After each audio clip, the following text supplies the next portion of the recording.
Hello guys, പുതിയൊരു വീട്ടിലേക്ക് എല്ലാവർക്കും സ്വാഗതം. നമ്മുടെ ഇന്നത്തെ വീഡിയോ എന്ന് പറയുമ്പോൾ നമ്മുടെ ഫാമിൽ നമ്മൾ ബ്രീഡിങ്ങിന് വേണ്ടി തിരഞ്ഞെടുത്തൊരു ഫിഷിനെ നിങ്ങളുടെ മുൻപിൽ പരിചയപ്പെടുത്താൻ വേണ്ടി വന്നതാണ് കേട്ടോ. അതിന് മുൻപായിട്ട് നിങ്ങൾ നമ്മുടെ ചാനൽ ആദ്യമായിട്ടാണ് കാണുകയാണെങ്കിൽ നമ്മുടെ ചാനലൊന്ന് സബ്സ്ക്രൈബ് ചെയ്യുക. കൂടാതെ നിങ്ങളെ കൂട്ടുകാർക്കൊന്ന് ഷെയർ ചെയ്യുക. നിങ്ങളുടെ വിലയേറിയ അഭിപ്രായങ്ങൾ കമൻറ്റ് രൂപത്തിലും നിങ്ങളുടെ സപ്പോർട്ട് ലൈക്കിൻ്റെ രൂപത്തിലും തന്നൊന്ന് സപ്പോർട്ട് ചെയ്യുക. അപ്പോൾ നമ്മുടെ ഈ ഒരു ഫിഷിന് നമ്മൾ ബ്രീഡിങ്ങിന് വേണ്ടി തിരഞ്ഞെടുക്കാനുണ്ടായ പ്രധാന കാരണം എന്ന് പറയുമ്പോൾ ഇതിൻ്റെ ഏറ്റവും വലിയ ക്വാളിറ്റിയാണ് കേട്ടോ. നമ്മൾ ബ്രീഡിങ്ങിന് വേണ്ടി തിരഞ്ഞെടുക്കുന്ന ഒരു ഫിഷ് അത്യാവശ്യം നല്ല ക്വാളിറ്റി ഉണ്ടെങ്കിൽ മാത്രമേ നമുക്ക് ഇറങ്ങുന്ന കുഞ്ഞുങ്ങളും അതേ ക്വാളിറ്റി നമുക്ക് അവകാശപ്പെടാൻ പറ്റത്തുള്ളൂ.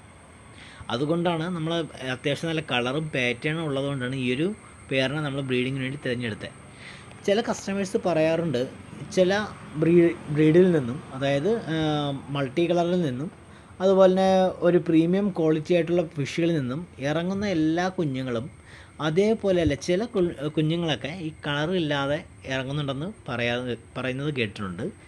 അത് ഈ ഒരു വെറൈറ്റിയിൽ വരുന്ന ഒരു ഫിഷിനുണ്ടാകുന്ന ചെറിയൊരു പോരായ്മ കേട്ടോ. അതിന് പോരായ്മ എന്ന് പറയാൻ പറ്റത്തില്ല. എങ്കിലും ഇപ്പോൾ ഒരു 100 കുഞ്ഞുങ്ങൾ ഇറങ്ങുകയാണെങ്കിൽ ഒരു 1-2 കുഞ്ഞുങ്ങൾ മാത്രമേ നമുക്ക് ആ ഒരു രീതിയിൽ കളറില്ലാത്ത രീതിയിൽ ഇറങ്ങുന്നുള്ളൂ. പക്ഷേ നമുക്ക് ഇതിൻ്റെ ചെറിയ രീതിയിൽ നമുക്ക് കളറില്ലെന്ന് കണ്ട് നമുക്കിതിൻ്റെ ക്വാളിറ്റിയോ അല്ലെങ്കിൽ ഇത് വലുതാകുമ്പോഴും അതേ കളറായിരിക്കുമെന്ന് വിലയിരുത്തി നമുക്കെടുത്ത് കളയാൻ സാധിക്കത്തില്ല. കാരണം ഇതിന് മ്യൂട്ടേഷൻ എന്ന് പറഞ്ഞാൽ ഓരോരോ സ്റ്റേജ് കഴിയുമ്പോഴേ ഇതിൻ്റെ കറക്റ്റ് കളർ നമുക്ക് മനസ്സിലാക്കി എടുക്കാൻ സാധിക്കത്തുള്ളൂ.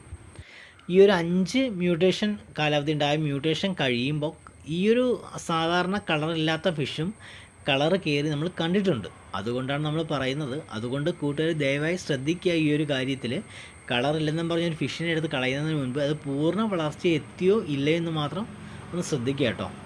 അപ്പോൾ ഓരോ മ്യൂട്ടേഷൻ കഴിയുമ്പോഴും ഇതിൻ്റെ കളറ് കയറി വരും. അതുകൊണ്ടാണ് ഈ പറയുന്നത്. ഈ കാര്യം ഒന്ന് ശ്രദ്ധിക്കുക. അപ്പോൾ നമ്മൾ ഇതിൻ്റെ വീഡിയോ സെക്കൻഡ് പാർട്ട് നമ്മൾ ഉടനെ തന്നെ ഇറക്കുന്നതായിരിക്കാം. അപ്പോൾ നിങ്ങൾ കൂടുതൽ സപ്പോർട്ട് തന്നാൽ മാത്രമേ നമുക്ക് ആ ഒരു വീഡിയോ എടുക്കാൻ